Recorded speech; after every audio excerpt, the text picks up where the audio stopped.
Escalera Brothers. Oh, live Bob. Oy, may style ka na din, sir, ha? Shout out, ha? Oh, shout out kay Sir Romy Escalera Brothers. Oh, ngayon, no, mga bossing. Eto. Ayan, oh, mga kababayan. Kung maalala niyo po, ang pinost ni Peluca, mga boss Chipamo, sir, no, yung anak ni Rodante Marcoleta, mga kababayan.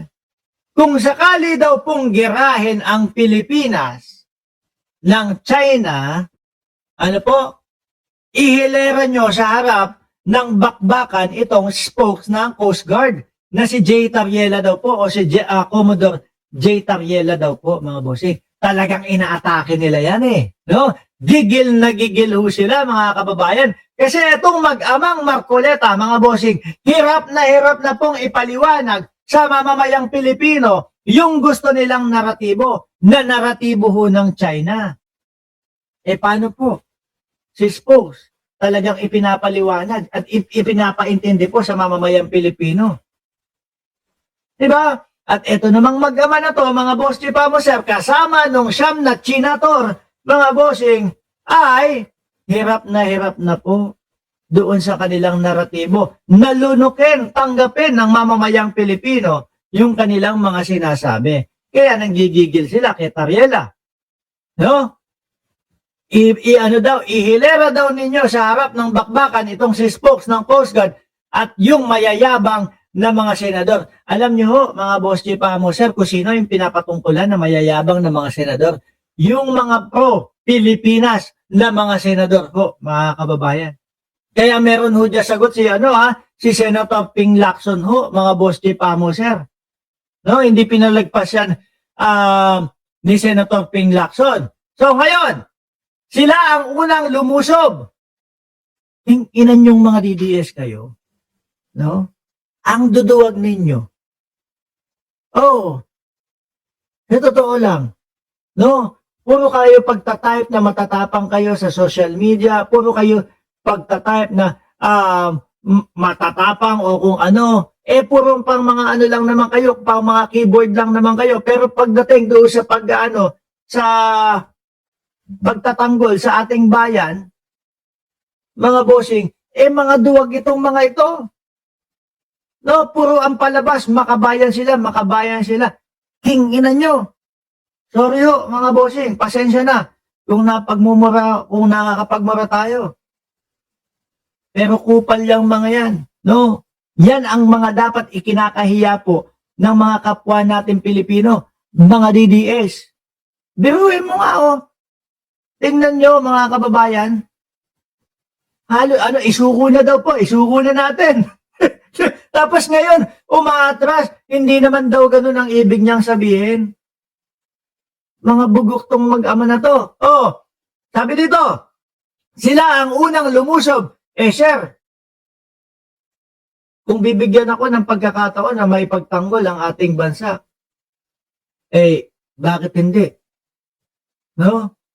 Tapos kayo ganyan, congressman, senador, ang ipapakita nyo sa amin, kayo pa yung takot, kayo pa yung nagtuturuan. Diba? O kaya ibala nyo sa kanyon.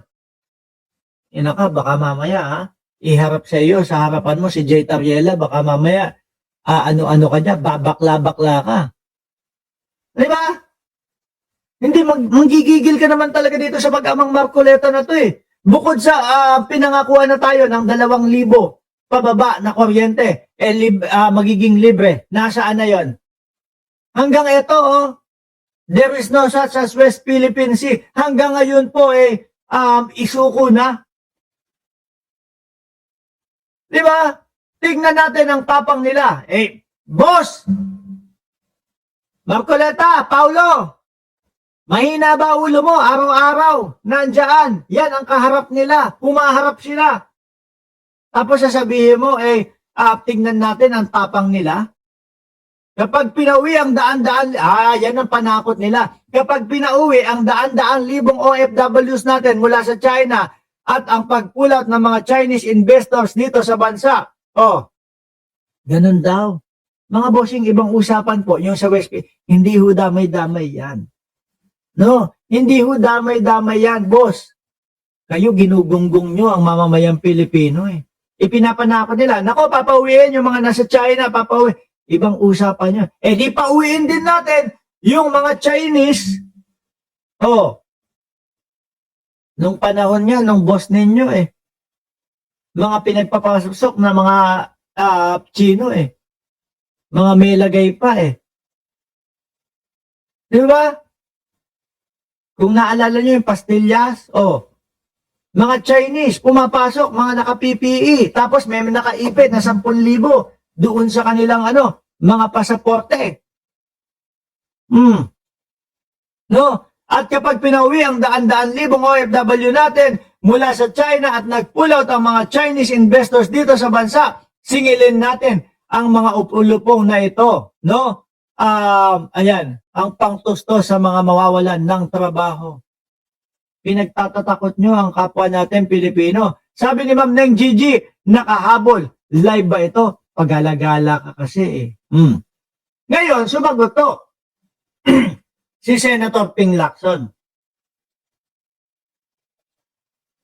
No, dito kay Paulo Marcoleta, na anak ni Rodante Marcoleta. Mark, dapat yung mag-amang Marcoleta ang isuko natin sa China. Oo. Pwede ba yon? No? Doon na lang sila tumakbo. Oh. Doon na lang sila doon na lang sila manirahan sa China. Dahil ako, sigurado ako, 100% mga kapwa natin Pilipino o majority ng mamamayang Pilipino, ang gusto po ay ang ginagawa po ng ating gobyerno na tinitindigan ang West Philippine Sea. Walang isusuko kahit isang isla. Diba? Oh, the sun also rises with his own ad hominem. Put sa puting kumot, pilit hinahablot. Hindi, ganyan naman kasi talaga ang estilo ng mga yan. No? DDS nga ho talaga eh. Kapag ka hindi maipilit, yung gusto nilang ipilit, ad hominem ang ibabanat dyan. Atake nung sa personalidad mo yan. Di ba? Pero, eto na lang ho, mga kababayan. No? Pag pinagharap mo si Tariela at itong si Marcoleta na bata, pag physical, suntukan na lang, suntukan. Kanino kayo dyan sa dalawa na yan? Baka sayaw-sayaw lang to si si Marcoleta eh. Di ba? Total, mahilig sila sa mga ganyan. Tuloy. Suggesting to use the PCG spokesman and some senators as cannon-foddered if China declare wars against the Philippines is uncalled for. Para saan nga naman yun? He should visit Pag-asa Island in KIG and see for himself the functioning local government there. Biruin mo yan. Ito ho, mga kababayan. Yung KIG, no, Kalayaan Island Group, mga bossing.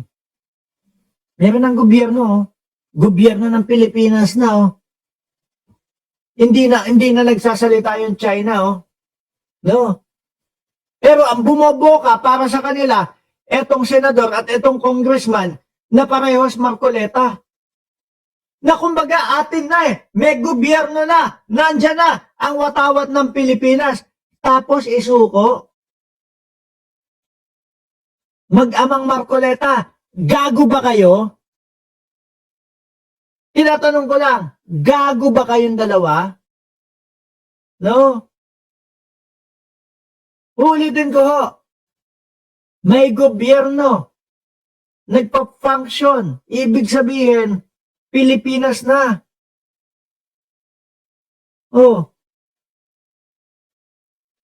Di ba? Ano yung paatras kayo? Kaya nagtatanong kami, Marcoleta na mag-ama, gago ba kayo?